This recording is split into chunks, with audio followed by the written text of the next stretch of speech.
амар төгс дарга энэ ийм байгаа байхгүй. Монгол улс ёс зүйн хороо гэж. Тэгээ та бол тийм гадаад яамны царай харах албан тушаалтан биш байхгүй юу? Өөрөө шууд гадаад харилцаа хийж болно. Өөрөө шууд Сингапурын авилгын газартаа ажиллаж болно. Шууд Солонгосын прокурортой та ажиллаж болно. Шууд ажиллах хэрэгтэй, хуулиа харах хэрэгтэй. Бүрэн эрхэн та нарт байгаа. Би хэлж шít. Өмнөх их хурлын хийсэн хамгийн сайн ажил бол энэ шүү.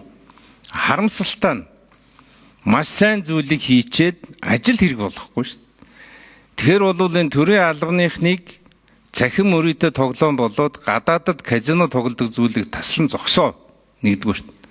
Хоёрдугаарт бүх төрийн алба руу таны гарын үсгтээ бичиг яваад болоо байхгүй юу? Ухтгаа бол, үдэхэ бол.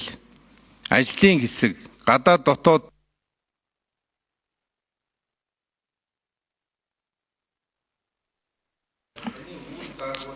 За гадуур гүшүүний нэмэлт микрофон хугацаа. За 1 минут. За баярлалаа. Тэгэхээр харин таны гарын үсгтээ бүх төрийн албаны удирдлагуудад угтах, үдэх ажлаа зогсоо гэсэн бичиг явж болох уу?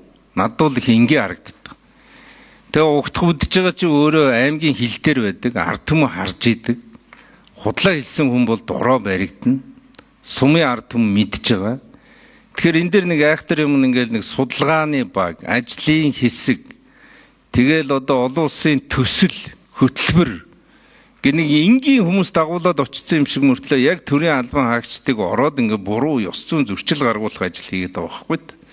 Тийм учраас би танаас одоо дараа жилийн тайлан дээр та бол би Макаотой ажиллаж байгаа, Сингапуртай ажиллаж байгаа, Солонгосын казиног мэдж байгаа тэр прокурортой ажиллаж байгаа.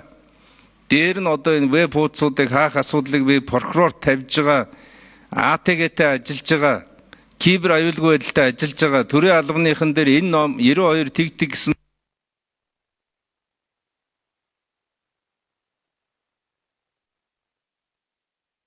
тав номер. Нэмэлт тодруулга өгөөрэй.